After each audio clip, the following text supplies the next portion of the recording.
नमस्कार, ईटीवी भारत में आपका स्वागत है। मैं हूं राकेश त्रिपाठी और आज हमारे साथ खास मेहमान हैं सुरेंद्र खन्ना जी, जो भारतीय क्रिकेट टीम के पूर्व खिलाड़ी हैं। खन्ना साहब, आपका स्वागत है। शुक्रिया। सेमीफाइनल का मैच वर्ल्ड कप का होने जा रहा है बॉम्बे में वानखेड़े स्टेडियम में जी। क्या लगता है आपको, क्या होगा?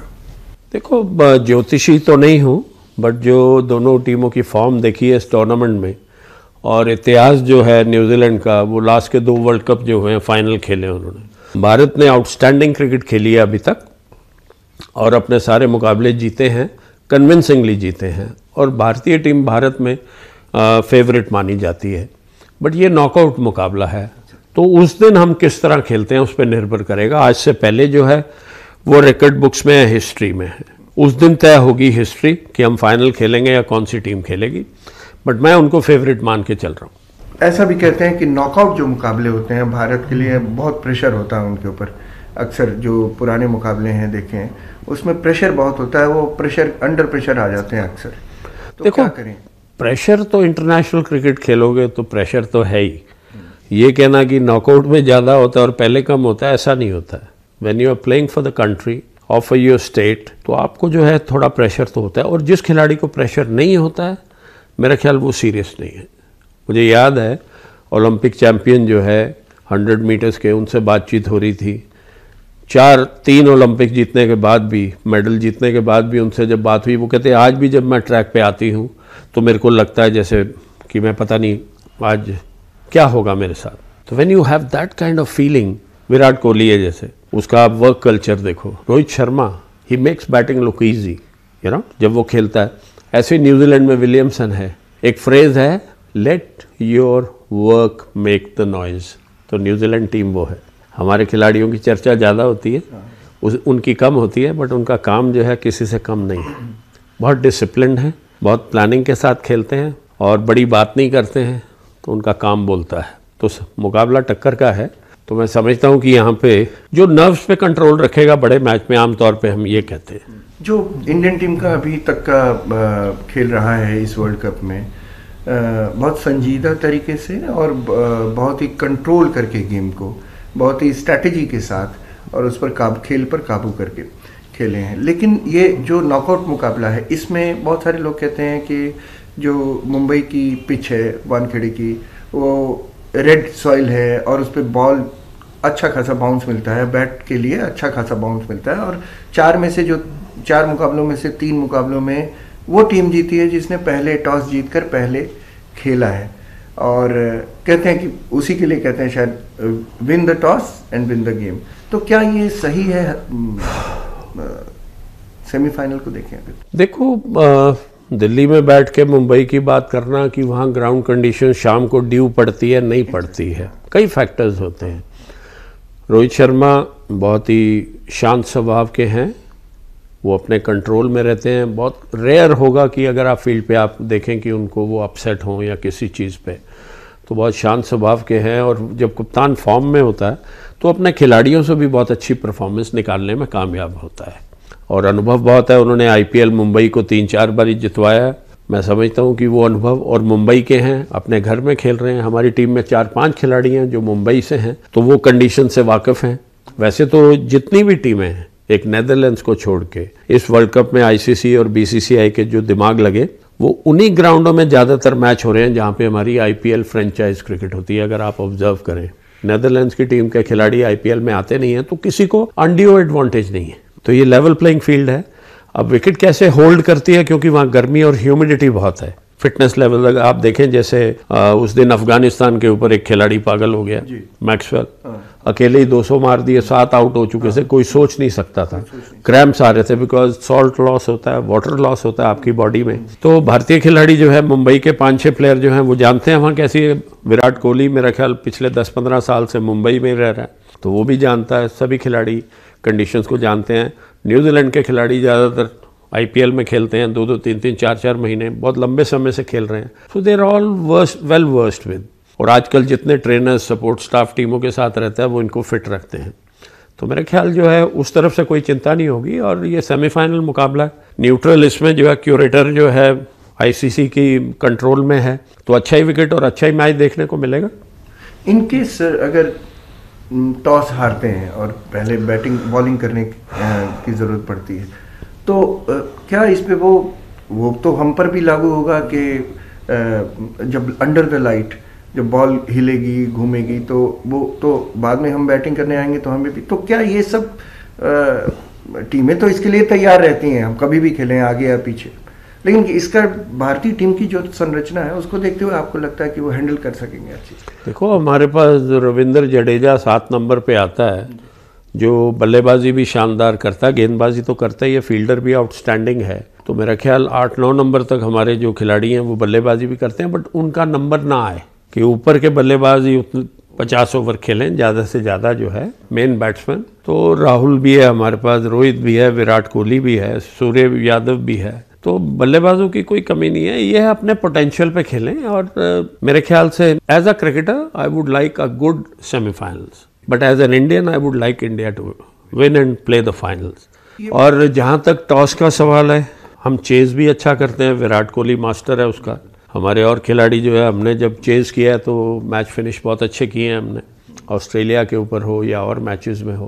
पहले बैटिंग की है तो बड़े स्कोर लगाए हैं हमने, पाकिस्तान पे हमने चेज किया था तो कंट्रोल में थे हमारे खिलाड़ी जो है, बल्लेबाज जो है। तो मैं समझता हूँ कि पूरी तरह कप्तान जब फॉर्म में होता है वो उसका कंट्रोल परफॉर्मेंस कराने का बहुत बेहतर होता है। अगर उसकी अपनी फॉर्म खराब हो, जैसे बाबर आजम, टीम अच्छा नहीं कर रही, प्रेशर उसकी बैटिंग पे भी आ गया।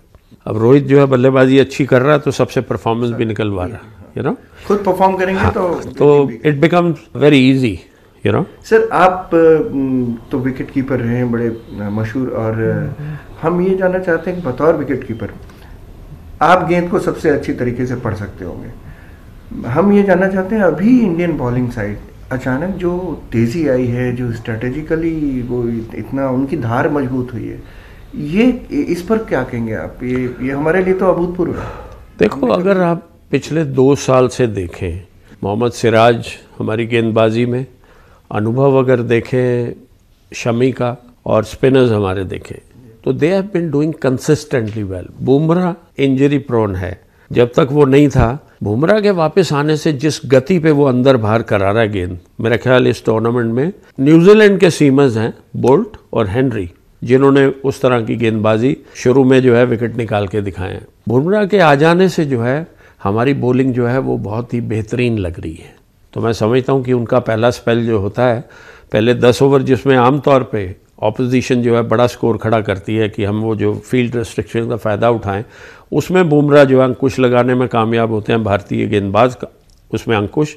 और हमारी फील्डिंग भी इस टूर्नामेंट में अगर देखें बाय एंड लार्ज, तुलना करें जो बेस्ट टीम्स हैं, तो हमारी फील्डिंग भी बहुत अच्छी रही है। और जब फील्डर सपोर्ट करते हैं कि आप हाफ चांसेस को कन्वर्ट कर लेते हैं, तो फिर जो है आपकी टीम की गेंदबाजी की धार बहुत अच्छी नज़र आती है। सेम चीज़ जो है उनकी भी गेंदबाजी जो है, शुरू में बोल्ट जो है एक एक गेंद पे उसने जो है जो इन स्विंग कराता है और बाहर निकालता है, उनके पास वो नैक है विकेट लेने का। और हेनरी भी बहुत अच्छी गेंदबाजी, अब सऊदी भी वापस आ गए हैं, सबसे अनुभवी उनके गेंदबाज। सेंटनर उनके अच्छे लेफ्ट आर्म स्पिनर हैं, अगर सोडी को खिलाते हैं विकेट पे निर्भर करेगा।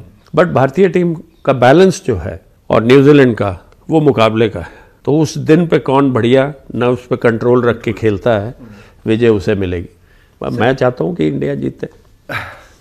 अच्छा सर, आप मानते हैं वर्कलोड मैनेजमेंट की वजह से भी ये संभव हुआ है कि शमी आ गए, कुछ दिन नहीं खेले, फिर आ गए और बहुत अच्छा परफॉर्म किया, उसके बाद बुमराह इंजरी के बाद आए 1 साल बाद करीब, लेकिन बहुत ही अच्छा परफॉर्म किया। क्या वर्कलोड मैनेजमेंट की वजह से भी है, अच्छी तरह से मैनेज किया इसको? छुट्टी की चर्चा नहीं करें तो अच्छा। वर्कलोड मैनेजमेंट हो तो इंजरी क्यों हो रही है? हाँ इट्स वेरी सिंपल। वो तो इंजरी है, लेकिन बहुत सारे खिलाड़ी, मतलब देखो, बेंच स्ट्रेंथ आपकी अच्छी हो तो बेंच स्ट्रेंथ में नया खिलाड़ी तो मुझे नज़र नहीं आया, सारे पुराने खेल रहे हैं। नया अगर कोई जायसवाल आता या गायकवाड़ आता तब हम कहते नया है। हाँ, तो इसलिए जो है उन चीज़ों को यहाँ पे ना करें बात, यहाँ बात करें भारतीय टीम जीते, इसकी कभी और बातचीत करेंगे इस मुद्दे पे। आप वैसे तो आपने कहा आप ज्योतिषी नहीं हैं, but you wish to that India wins. Yeah, definitely. Why not? We are playing well in the tournament. देखो, अगर अच्छा ना खेल रहे होते तो हो सकता है मेरे अल्फाज डिफरेंट होते। मैं कोई कैमरे के ऊपर कोई नंबर बढ़ाने के लिए, या ना आप पैसे दे रहे हो मेरे को, जी जी बिल्कुल बिल्कुल।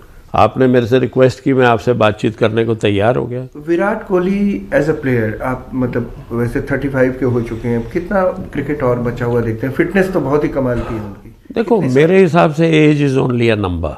अगर आप में वो हंगर है to go in and perform every day and to play and score big, वो जब तक आप में वो हंगर है, वो बॉडी लैंग्वेज बता देती है। और बड़े प्लेयर जो है वो तय करते हैं कि उन्होंने कब जाना है।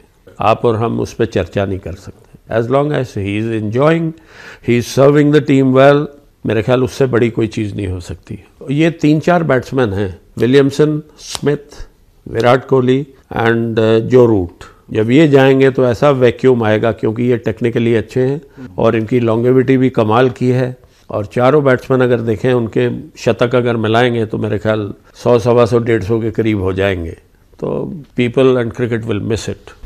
विराट कोहली की जगह आपको लगता है कि लेने को कोई तैयार है, यंगस्टर कोई?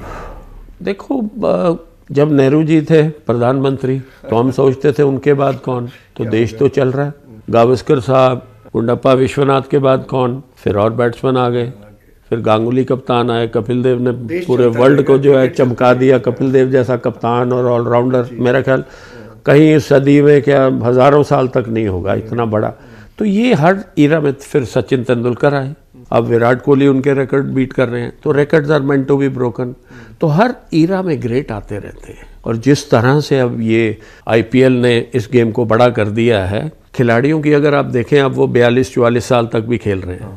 धोनी खेला ये, तो मेरे ख्याल से, और बड़े प्लेयरों की रिप्लेसमेंट नहीं होती है, ये वर्ड ठीक नहीं होगा। हम कहें जो 20 साल, जिसने 20 साल जो खेला है और हम कह रहे हैं ये उसे रिप्लेस कर रहा है, I think that's not the right word. ये ग्रेट हैं, ये 100-200 साल में जो है स्पेशल हैं ये। चलिए sir, thank you so much, आपने वक्त दिया अपना कीमती। शुक्रिया, थैंक यू वेरी मच। और हमारे सारे ईटीवी के व्यूअर्स को दिवाली, भाई दूज और फेस्टिवल्स की, आगे आने वाला क्रिसमस एंड न्यू ईयर, जितने भी त्यौहार हैं, सबकी मेरी तरफ से दिल की गहराइयों से बधाई। आपकी ज़िंदगी में शहद घुले, आपकी मन चाही मुरादें पूरी हों, जिसमें भारत फाइनल भी जीते, वर्ल्ड कप जीते।